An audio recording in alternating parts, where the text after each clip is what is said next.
محفوظ. اور پھر اب سوال صرف یہ پیدا ہوتا ہے کہ صاحب گستاخ رسول کہتے کسے؟ چاہو ذرا سا بیدار ہو، میں بہت اہم پیغام دے رہا ہوں. سب گستاخ رسول اگر آپ کسی مسلمان سے کہیں گے گستاخ رسول، سب کہیں گے کافر. کسی کو اختلاف نہیں، خود گستاخی کرنے والے کو بھی اختلاف نہیں.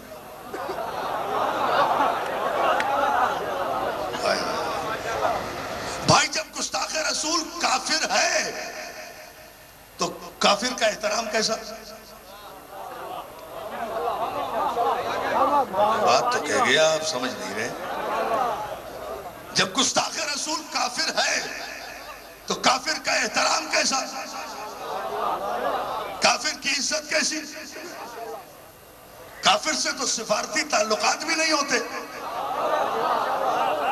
آپ نے غور ہی نہیں کیا جملے پر، لیکن میں ابھی سمجھاتا جاؤں گا چند لمحوں میں، اور بڑی تیزی سے نتیجہ آپ کو ایک محدود وقت میں فیصلہ کن نتیجہ کہ جس پر سارے سنی شیعہ بھائی متحد ہو کر اعلان کریں کہ واقعاً گستاخ رسول کون ہے.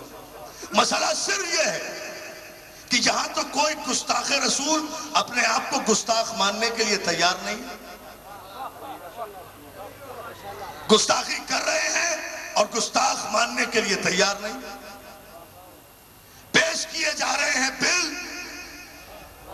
بھائی بلوں کے ذریعے احترام مت کراؤ، دلوں کے ذریعے احترام کراؤ. توجہ توجہ توجہ توجہ. دل سے احترام نہیں ہوتا، دل سے احترام ہوتا ہے، اور دل ہمیشہ کردار کے سامنے جھکتا ہے، قانون کے سامنے نہیں جھکتا. غور کریں جملے پر جو میں کہہ رہا ہوں. قانون کے سامنے سر جھکتا ہے، وہ بھی اس وقت تک جب تک قانون موجود رہے.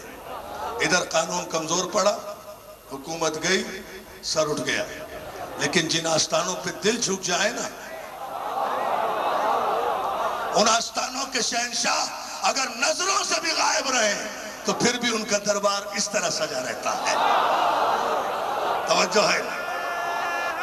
جیو جیو ساتھ ان کا دربار، عجیب، ان کا دربار اسی طرح سے سجا رہتا ہے. اور آپ کو سلامت رکھے، اس لیے کہ دل جھکتا ہے.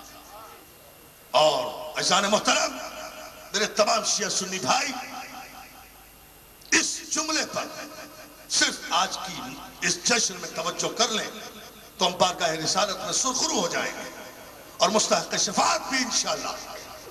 وہ یہ کہ آپ جو احترام کے بل پیش کرنا چاہتے ہیں، کس بنیاد پر احترام کا بل پیش کر کے آپ خود صحابہ اکرام کی توہین کر رہے ہیں؟ یعنی اعلان کر رہے ہیں کہ آپ قانون کے ذریعے ان کا احترام کرانا چاہتے ہیں. خود اعلان کر رہے ہیں کہ ان کے احترام کا حکم نہ قرآن میں ہے، نہ حدیث میں ہے، نہ تاریخ میں ہے. نعرہ تکبیر!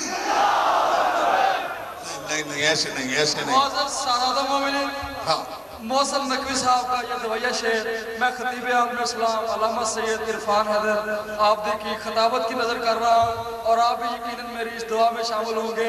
عمر اتنی عطا کر میرے فن کو خالق، عمر اتنی عطا کر میرے فن کو خالق، میرا دشمن میرے مرنے کی خبر کو ترسے. نعرہ تکبیر!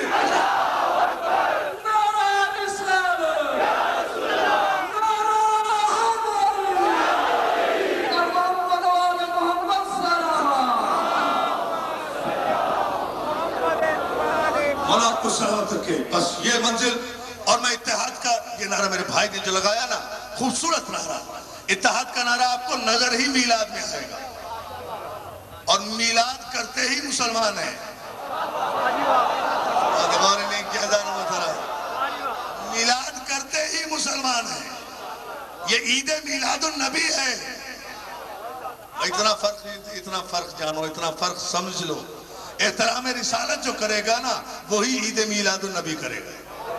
جو احترام رسالت کرے گا نا وہی جشن عید میلاد النبی کرے گا. ربیع الاول کا مقدس مہینہ آئے گا، فوراً عید میلاد النبی جہاں چراغاں نظر آئے، جہاں روشنی مسیح نظر آئے، جہاں بورڈ پر میلاد النبی نظر آئے، سمجھ لو مسلمان کا اجتماع ہے۔ اور جہاں آپ کو ربیع الاول کے مہینے میں بنام محمد سیرت کانفرنس نظر آئے، میلاد نظر نہ آئے، سمجھ لو ابو سفیان کا اجتماع ہے۔ توجہ ہے، مسلمان کا اجتماع ہے۔ حد واضح، حد واضح۔ جشن کی طرف سنو جی، اس لیے کہ میلاد کرے گا ہی مسلمان۔ میں بتاؤں آپ کو اس کی وجہ کہ میلاد النبی کے موقع پر خواہ 9 ربیع الاول ہو، خواہ 12 ربیع الاول ہو، خواہ 10 ربیع الاول ہو، خواہ 17 ربیع الاول ہو، کوئی بھی تاریخ ہو، اس سے بحث نہیں ہے، یہ کوئی اختلافی مسئلہ نہیں ہے۔ اس لیے کہ یہ تو ہماری غربت ہے، مجبوری ہے کہ ہم نے تاریخیں اور مہینے مقرر کر لیے، ورنہ میلاد تو اس نبی کا ہے کہ جو اس وقت بھی نبی تھا جب نہ دن تھا، نہ مہینہ تھا، نہ کیلنڈر تھا، نہ تاریخ تھی، نہ ربیع الاول تھا، نہ ربیع الثانی تھا۔ صلوات بھیجے نا عظمت عالیہ وقت۔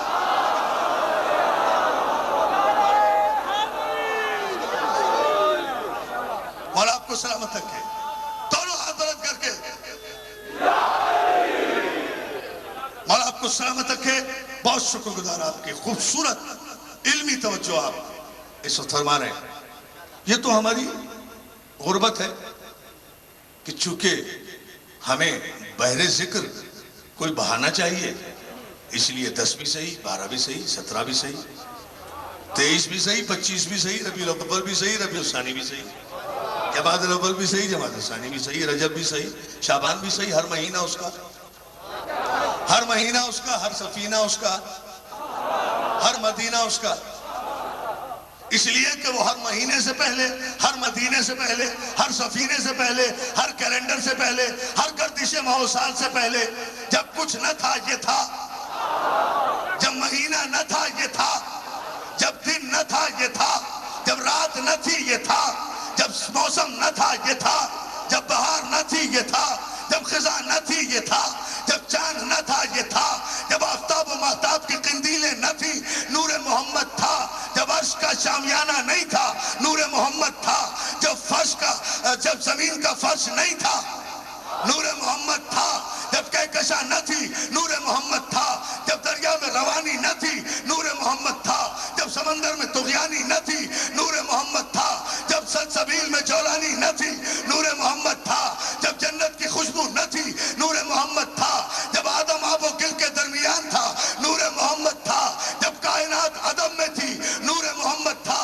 جب بزم انجم نہ تھی، نور محمد تھا، جب سانسیں نہ تھی، نور محمد تھا، جب فہم نہ تھی، نور محمد تھا، جب ادراک نہ تھی، نور محمد تھا، جب عقل نہ تھی، نور محمد تھا، جب شعور نہ تھا، نور محمد تھا، جب سطحی شعور نہ تھا، نور محمد تھا، جب لا شعور نہ تھا، نور محمد تھا، جب لسان نہ تھی، نور محمد تھا، جب زبان نہ تھی،